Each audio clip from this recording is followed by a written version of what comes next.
welcome to the Economy and Politics show, where we discuss key developments around economy and policies and how it affects the livelihoods of households. I am Ottoabasi Abasiekong. BRICS is the acronym for Brazil, Russia, India, China, and South Africa. And this bloc is seeking to bring to bear a bipolar global political, economic, and trade system. Now, the developed nations to the G7 bloc, led by global economic superpower, the United States of America, contributes 30% to the global GDP, while the BRICS economies combined have contributed 32% to global GDP, according to the BRICS Business Council. A major talking point from the BRICS summit is 6 additional countries will be admitted to the bloc from January 2024.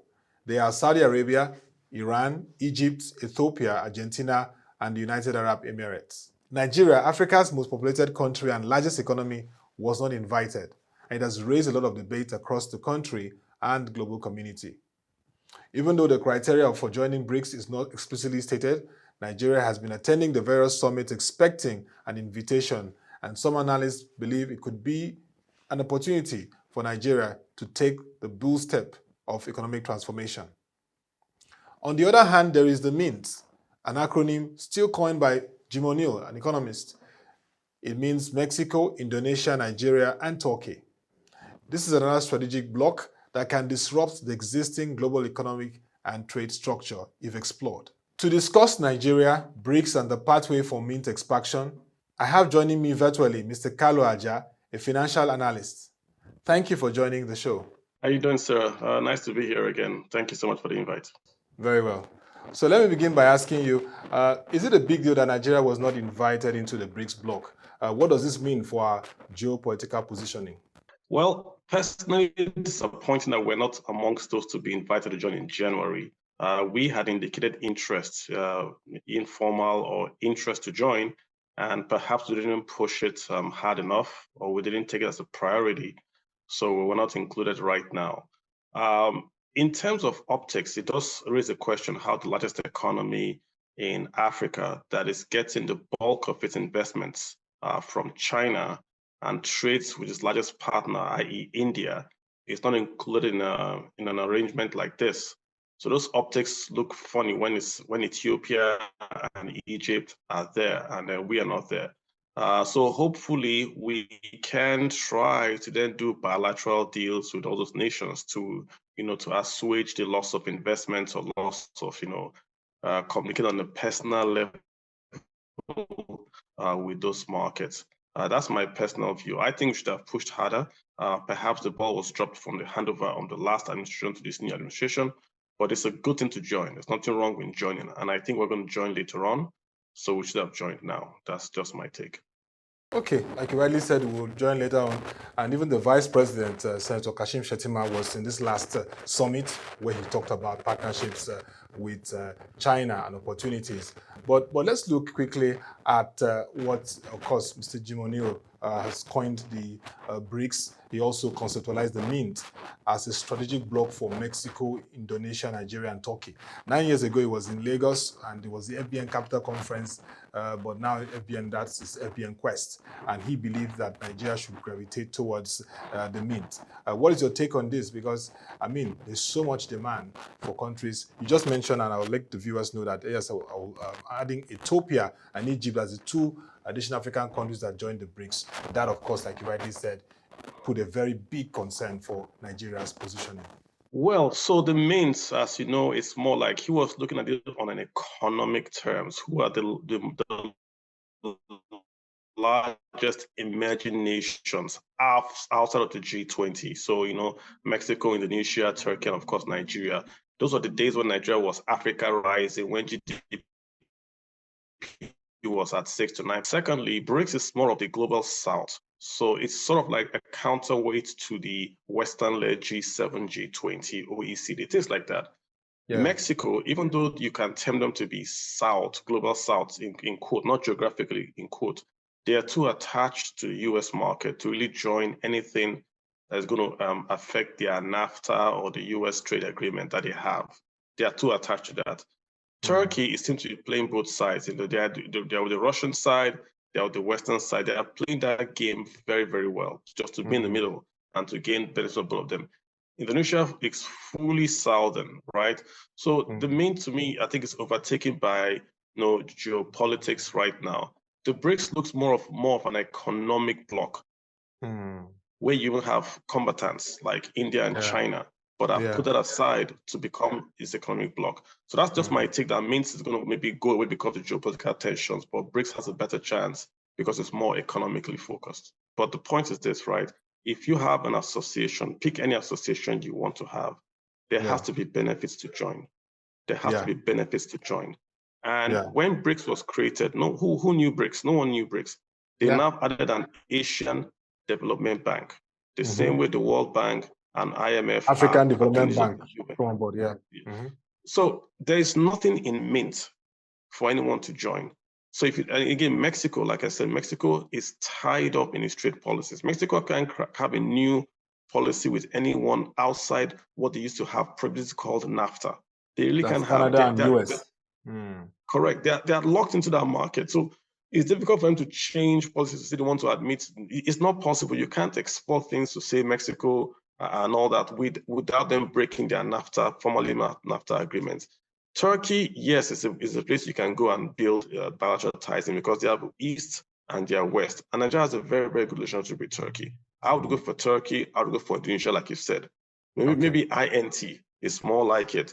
But I'm not saying Mexico is out. But in those four, I don't see them create any bank or any bilateral settlement agreement or any currency or any reserves or any project that can then attract more. More is not just merrier. More creates a market that allows you to then have force. That's why G20 is powerful, G7 is powerful. They have a market so they can determine what happens to non-members. But M.I.N.T doesn't have that clout to say, if you don't join M.I.N.T, this will happen to you. So it's an acronym, I get it, but I don't see the particular benefits. BRICS can say, we're giving you swap deals from China. We saw what Brazil and Argentina did last week, where Brazil and Argentina, you can pay in Chinese reals, but who will give you a Brazilian currency to buy that Chinese real. That's a practical example of what BRICS can benefits. do. Correct. What can M.I.N.T do? So that's just my take. Okay, so I mean, when we just did recently our insights and an infograph on the contribution to GDP according to the BRICS Business Council, it showed that G7 contributes 30% to global GDP, while the BRICS contributes 32% to global GDP. And then there's 28% for others who want to play in. So you're saying that even the M.I.N.T has been overtaken by geopolitical tensions and it cannot come together and say, let's take that pie and even challenge the current global geopolitical positioning of G7 and the BRICS. Is that what you're saying? Yes, because take away Mexico. Mexico is attached to Southern America, the Americas. There's a Canadian, American, and Mexico trade deal that they have, and they have to abide to. They can't do anything outside that trade. So take away Mexico, you have Indonesia, you have Nigeria, you have Turkey. Turkey has its own EU aspirations. So they are also trying to join the EU. They would tend towards more of the EU policies. They're also with Russia. So you then see that they have very, very little leeway to maneuver in terms of, say, a M.I.N.T agreement that will have its own policies and all that. But BRICS is really China. It's really China pushing to have an alternative to the dollar, an alternative to that trade route that the G7 has created. So BRICS seem to have a better means to survive. China has got the means, i.e. the currency and the reserves, to push and fund a BRICS. In M.I.N.T, there's no large player there that can fund, say, a bank or can give out, say, loans. They are all under Western, should we say, loan organizations. So it's harder for you to create something when you can't fund it to attract more folks. People are joining BRICS because there's money in quotes there. This is even before Saudi Arabia joined. So that's just the way it is, Yeah, I mean, it's really interesting when you see the 6 countries admission and what is going to come out from that very strategic BRICS expansion bloc. But let's look at Nigeria, because Mr. Jim O'Neill, in that conversation, he said that Nigeria needs to invest in education, healthcare, carry out real significant economic reforms, and reduce corruption. Now, Nigeria needs an economic transformation. That's what a lot of analysts are saying to even be considered to join the BRICS. Is that a possibility with this new administration that is now clocked 92 days? Well, we have to it's either we do it or we don't do it. The problem with Nigeria is that we've kicked this education and investment in social infrastructure down the road so far that right now we have the largest number of kids out of school. We have the middle class educating their kids outside Nigeria, and the repercussions are now starting to show. There are more Nigerians now seeking to go to Canada to school than to any Nigerian university in Nigeria. If you don't have your graduates in tech, STEM, back home, then who's going to build the revolution? So it's got to be, so we have to really go back. The Chinese went back to the rural areas and built from there, and then went out and did the clusters at the coastline. We have to have a strategic plan, devoid of politics, devoid of who is ruling, and say, what do we want in 10 years? Every Nigerian wants good schools. Every Nigerian wants good health. Every Nigerian wants good roads. So put that in the plan, that anyone that comes in has got to pass that plan. Make it apolitical. We have to have a railway from this part to this part. Since 1960, Nigeria has no railway going from the east to the west. None. The railway we have were built by the British. Something as simple as that we cannot accomplish, right? So when you have these long-term plans laid out on infrastructure and education funding, adopt a percentage, put in a multi-10-year framework, and this is how we're going to fund education. When you have that, then we can then start to have traction. You can't have one administration come in and say, we're going to spend this. The new guy comes in, we're going to spend that. We're going to do this policy. Now we have a student loan. Last time we're funding ISU and all that kind of stuff. It's got to be a plan. It's got to be implemented. India is not that rich, but they focus on technical education, and it's paid dividends for them from Y2K till today. That's where they've gone to. So focus. We can't do everything. Pick something, invest in it, and then just grow that sector out and then see what happens. Mr. Kalu, that brings me to the question of economic policy and planning. I'll come to the foreign exchange management aspect, but we've had this conversation and debate, and recently even one of the top officials, the CEO designate of the Nigeria Economic Summit Group, Dr. Tayo Doloji, was saying that we need to come to that point of having a coordinated national economic development policy. How do you see that happening? How can this administration really drive what you're saying, long-term planning? Because we already have some medium-term plans which have not been followed through by several administrations. Yeah, it's all about buy-in, right? When we had the military in the 60s and 70s, we had the development plans in Nigeria that built the railways, that built the expressways, that built even the National Theatre, Festac. We had all that, right? Going forward, the most recent policy we had that you can see was a plan was the 2020 Vision 2020. We had that. Going forward from there, I don't think we've had any plan, economic plan that Nigerians, you can stop in Nigeria and say, what's Nigeria's economic plan? The last time we had the economic plan, that was because the World Bank was going to give us a loan and requested for a plan. So Nigerians don't have a plan. We haven't completed a plan to say, this is what Nigeria wants to achieve in 10 years. And it doesn't have to be a difficult or complicated, complex thing that we have to get a catchphrase, pick your compact areas and say, this is what we want to do. Even if you have an education and health plan, the way you know it's working is if the guy on the street can tell you, oh, this is what they want to do. Almost everyone knew Vision 2020, even though they didn't know what it was in it, but they knew it had to be 20 by 2020. We don't have that sort of idea now. And everything seems to me to be too politicized. You are building railways to Niger when you have none from Lagos to Calabar, where that's the major economic corridor. So once Nigerians see that, they tune off. But if you have a plan that sort of creates wealth for every Nigerian, then they tune in. Then it's easier for you to then tax Nigerians to do this. But when you do plans that Nigerian people don't agree with, you can't tax them, you can't borrow because they're always against it. Then the plan dies because there is no popular public support for it.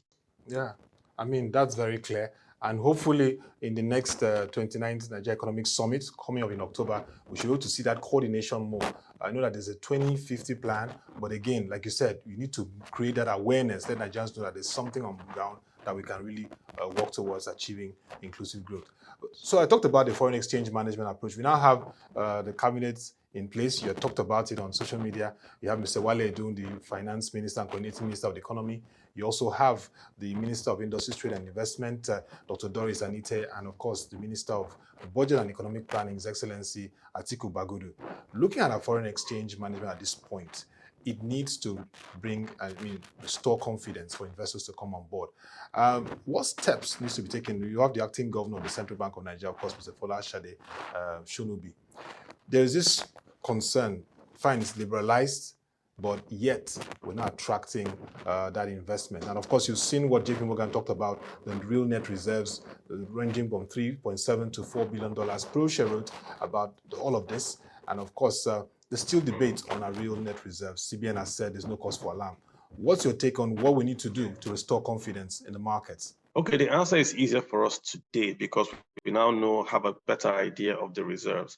Whilst we were debating the past, we had no CBN results released. And all we knew back then was with the CBN website said we had anywhere from 35 to even 30 billion. So we were debating if we had 35 billion, you could do a lot with those reserves to prop up the Naira or to have an exchange policy that was a bit liberalized.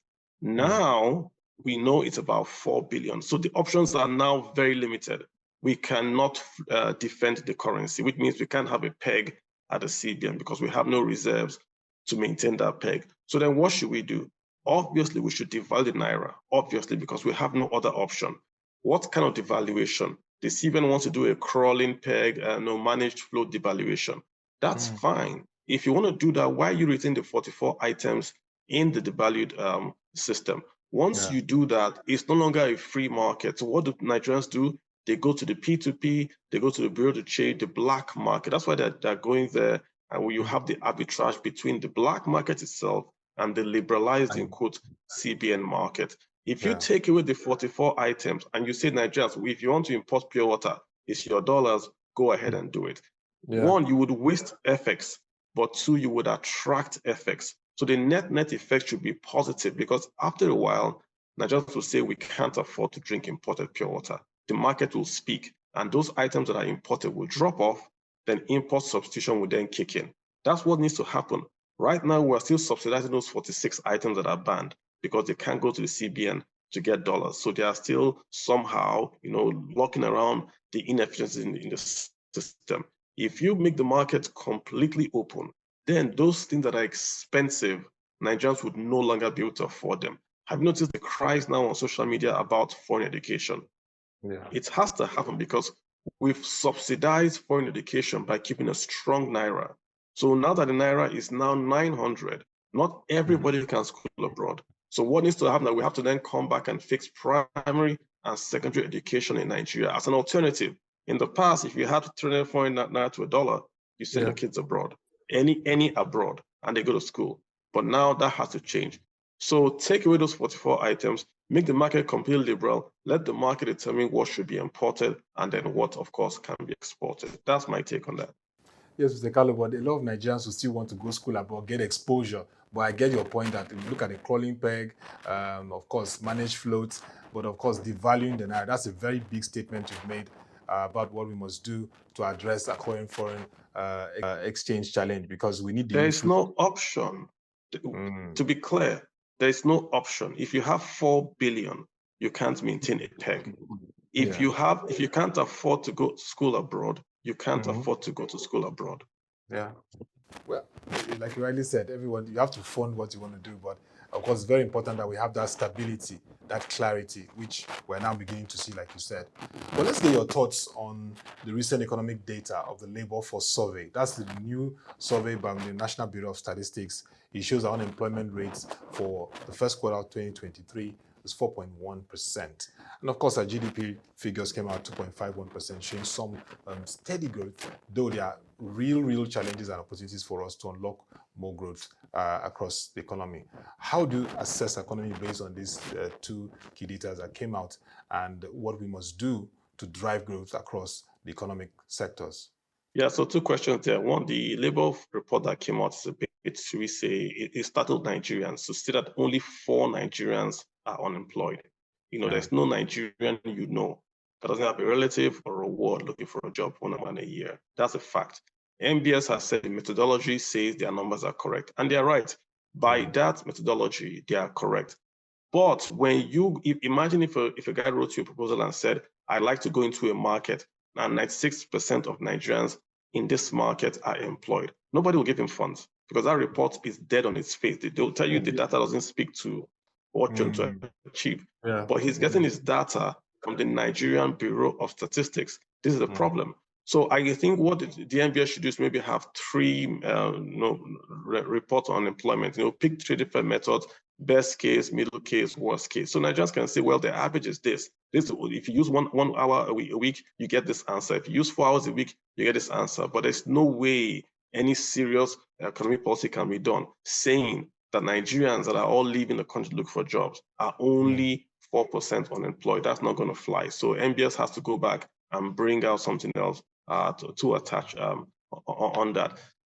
Thank you very much for that clear analogy and insights on the fact that BRICS is a very, very relevant bloc, and Nigeria missing out means that we must work more to boost our economy, to be relevant, to be invited. But you talked about the I.N.T. So maybe the I.N.T. is something that this administration should explore. So hopefully Dr. Doris Anite, Industries and Trade Minister, and of course Foreign Affairs Minister Ambassador Yusuf Tuga, and of course our Finance and Continental Minister of the Economy, Mr. Wale, they could look into how we can really deepen this multilateral trade that can really help Nigeria. But most insightful from you is the fact that we do not have any option concerning our foreign exchange management approach. We just need to devalue the naira, and of course the crawling peg is there, manage fluid. But you've raised the fact again, which economists like Dr. Yotoriba has said, if you're going to liberalize the foreign exchange market, please, the 44 items should not be restricted. Very clear insight. So yeah, the conversation will continue, and we'll kick on that debate. On last point, okay, yes, go on. The most important trade bloc Nigeria has today is the African Continental Free Trade Zone. Very well. We should try to own that, either by having it at the reserve currency or the largest exporter. So that should be our number one. AFCT, then I.N.T, then probably BRICS, if I could make that point. So the African trade zone that we have right now should be our number one focus. Thank you very much, Mr. Kalu Aja. I think you've hit it. You've hit the nail on the head. AFCFTA is there. Let us leverage it. Let's scale it and make it really impactful for Nigeria. Thank you once again, Mr. Kalu Aja, financial expert, and I would say a major influence of our conversations on social media. Thank you for taking out of your busy schedule to have this conversation with us on Nigeria, BRICS, and the pathway for a M.I.N.T expansion. It's very clear that M.I.N.T expansion is not feasible, but we can look at an I.N.T multilateral trade agreement and, of course, leverage the AFCFTA. I believe that we would take this on board and the conversation will continue. Thank you once again for the time, Mr. Kalu Aja. Thank you, sir. Have a good one. Thank you very much, Mr. Kalu Aja, a financial analyst, for your very insightful conversation on this topic, Nigeria, BRICS, and the pathway for M.I.N.T expansion. To our viewers, if you want to get further insight on this conversation, join the website proshare.co to get further perspective on what's happening across the economy and the financial market. Also follow our web TV to get latest engagement and activities on the social media space. Till we come away again, I am Ottoabasi Abasiekong. Thank you for watching, and bye for now.